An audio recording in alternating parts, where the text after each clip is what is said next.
జరిగింది అని చెప్పరా? ఇదా లా అండ్ ఆర్డర్ చేస్తూ ఉంటే? నేను పోలీస్ వాళ్ళకి విజ్ఞప్తి చేస్తూ ఉన్నాను, ఈ ప్రభుత్వం శాశ్వతం అనుకోకండి. ఖచ్చితంగా 4 ఏళ్లలో బీఆర్ఎస్ పార్టీ జెండా ఈ తెలంగాణ గడ్డ పైన ఎగిరేస్తాం. మళ్ళా కేసీఆర్ గారు ముఖ్యమంత్రి కాక తప్పదు. ఆ రోజు మాత్రం ఎవరిని కూడా ఇష్టపెట్టాం. తస్మాత్ జాగ్రత్త అని చెప్తా ఉన్నాను. నేనైతే చెప్తా ఉన్నాను, ఖచ్చితంగా బహిరంగంగానే చెప్తా ఉన్నాను. దగ్గరుండి దాడి చేయించిన సిఐ గారిని, ఏసీపీ గారిని మాత్రం ఇవాళ ఈ ప్రభుత్వం కాపాడినా 4 సంవత్సరాల తర్వాత మళ్ళా మేము వచ్చినాక మాత్రం మిమ్మల్ని అయితే నేను ఎట్టు పరిస్థితిలో ఇష్టపెట్టా అని చెప్పి సందర్భంగా తెలియజేస్తా ఉన్నాను. ఆశ తమాషా అనుకుంటున్నారు మీరు. ఇడ భయపడేటోడు ఎవరు లేరు. నేనేమంటాడు, నా ఈపు చింతపండు అయిందంటాడు. రేవంత్ రెడ్డి గారు తొండాట ఆడకు. ఏం చేస్తావు?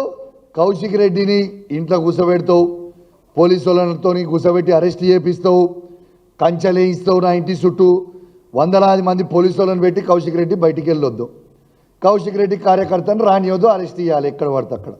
వాళ్ళకేమో ఎస్కాట్ ఇచ్చి ఇంటికి ఇచ్చి దాడి చేయమంటాడు. గిదానే దీన్ని అంటానే ఈ చింతపండని. నిజంగా దమ్ముంటే పోలీసు వాళ్ళని పక్కకు జరుపు, ఇష్టపెట్టు. కౌశిక్ రెడ్డి నీకు ఎవరు వస్తారో, నువ్వు వస్తావు, ఇంకెవరు వస్తారు, ఇష్టపెట్టురి. ఎవరు పోలీసు వాళ్ళు లేకుండా అప్పుడు చూపిస్తాం.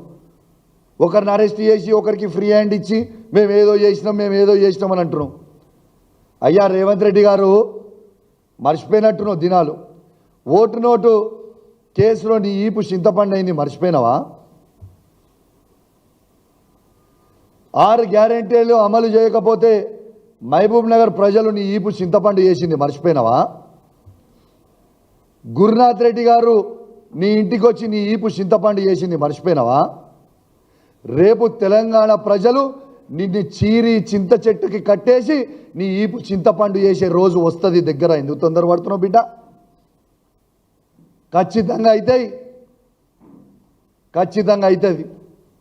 నువ్వు ఎన్ని చేసినా, ఎంత భయపట్టించినా, నువ్వు ఏమి చేసినా, నేను మాత్రం ఇంకేం చేస్తావు? ఎక్కువ హత్య చేయించే ప్రయత్నం చేసినావు, ఇంకా నేను హత్య చేయిస్తావు కావచ్చు. Yes, I'm ready to die for people of Telangana. బరాబర్ ఉన్నా. నువ్వు చంపితే చావడానికి నేను రెడీగా ఉన్నా. కానీ నీతో నీ ఎట్టు పరిస్థితుల కాంప్రమైజ్ అయ్యేదే ఉండదు. ఖచ్చితంగా నువ్వు ఏవైతే నీ హామీలు ఇచ్చినో 6 గ్యారెంటీలు ఇస్తామని, ఆ 6 గ్యారెంటీలు ప్రజలకు ఇచ్చే వరకు నీ గుండెల్లో నిద్రపోతాడు కౌశిక్ రెడ్డి బిడ్డ, గుర్తుపెట్టుకో అని చెప్తా ఉన్నాను రేవంత్ రెడ్డికి. నేను ఆల్రెడీ చెప్పిన, నీ స్థాయి కేసీఆర్ గారి స్థాయి కాదు, కేటీఆర్ గారి స్థాయి కాదు, హరీష్ రావు గారి స్థాయి కాదు, ఆఖరికి నా స్థాయికి దిగిపోయినావు అని చెప్పిన. ఇవాళ నా స్థాయికి కూడా కాదు, చిల్లర వీధి రౌడీల స్థాయికి దిగిపోయినావు. నీ స్థాయి గాడికి అయిపోయింది మిస్టర్ రేవంత్ రెడ్డి గారు. నీకు నువ్వు బాగా గ్రేట్ అనుకుంటున్నావు. అధికార మదం కన్ను నెత్తికెక్కినాయి.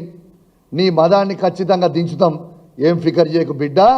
దించిన రోజు నీకు ఉంటుందిరా స్వామి రంగా, ఆ రోజు ఉంటే తీసి పెడతాం అని అనుకోకు. నేను ఉట్టిగా నువ్వు మర్చిపోయినట్టున్నావు రేవంత్ రెడ్డి, గుర్తు చేసుకో. నా ఇంటికి వచ్చి, నేను ఆ రోజు కాంగ్రెస్ పార్టీలో ఉన్నప్పుడు నువ్వు నా ఇంటికి వచ్చి నా కాళ్ళు మొక్కినవు. నేను నన్ను పిసిసి ప్రెసిడెంట్ చేయి, దయచేసి సపోర్ట్ చేయి అని చెప్పినావు. ఆ రోజు మర్చిపోయినావా బిడ్డ? ఆ రోజు నా కాళ్ళు మొక్కితే నిన్ను పిసిసి ప్రెసిడెంట్ అన్నాడు, నేను చేసిన. కానీ గుర్తుపెట్టుకో, ఏ విధంగా నేను ఆ రోజు పిసిసి ప్రెసిడెంట్గా చేసినో, ఇవాళ కేసీఆర్ నాయకత్వంలో మళ్ళా నిన్ను సీఎం పదవి దించే వరకు నిద్రపోకుండా పనిచేస్తా బిడ్డ, జాగ్రత్తలు చూసుకో అని చెప్పి సందర్భంగా నేను హెచ్చరిస్తా ఉన్నాను. ఇవాళ తెలంగాణ ఇంద్రమ్మ ఇళ్లలో చంద్రన్న చెట్లు నాడుతున్నావు. తెలంగాణ ప్రజలు నీ ఈపు చింతపండు చేసే రోజు దగ్గరగా ఉంది బిడ్డ, నువ్వు వెయిట్ అండ్ వాచ్ అని చెప్తా ఉన్నాను. నీ నోటికి వచ్చినట్టు మాట్లాడుతున్నావు. నీ అయ్యా జాగిరా బాయ్ తెలంగాణ. నువ్వు భయపట్టిస్తే భయపడికి ఇడేమన్నా చేతు, భయపడితే భయపడికి ఉన్నా అనుకుంటున్నావు ఏంది? భయపడే ప్రసక్తే లేదు, గుర్తుపెట్టుకో. నీకు ఇంకోటి కూడా చెప్తున్నా, చాలా మందితోని ఆయన చిల్లర గుండాగాలతోని నాకు ఫోన్ చేపిస్తా ఉన్నాడు. నిన్ను ఖచ్చితంగా హత్య చేస్తాం, నిన్ను చేసి తీర్తాం అని ఫోన్ కాళ్ళు నాకు ఎవ్రీ డే వస్తూ ఉన్నాయి. నేను అడిషనల్ ఇంటెలిజెన్స్ శివధర్ రెడ్డి గారికి నేను ఆల్రెడీ పంపించిన ఫోన్ నంబర్లతో సహా. నేను ఈ వేదిక ద్వారా మొత్తం చెప్తున్నా, యావత్ తెలంగాణ ప్రజలందరికీ కూడా చెప్తున్నా, మీకోసం నేను చావడానికైనా సిద్ధంగా ఉన్నా. కానీ ఏనాడైనా నన్ను హత్య జరిగితే ఖచ్చితంగా దీనికి రేవంత్ రెడ్డి గారే బాధ్యత అని చెప్పి ఈ సందర్భంగా తెలియజేస్తా ఉన్నాను.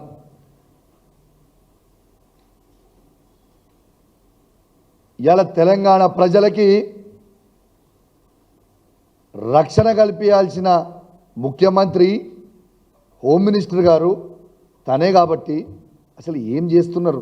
అసలు ప్రజలు నవ్వుకుంటున్నారు నువ్వు చేసే మాటలు.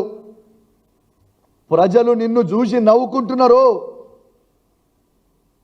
తెలంగాణ ప్రజలు ఏమనుకుంటున్నారు అనేది ఆలోచన చేసుకో.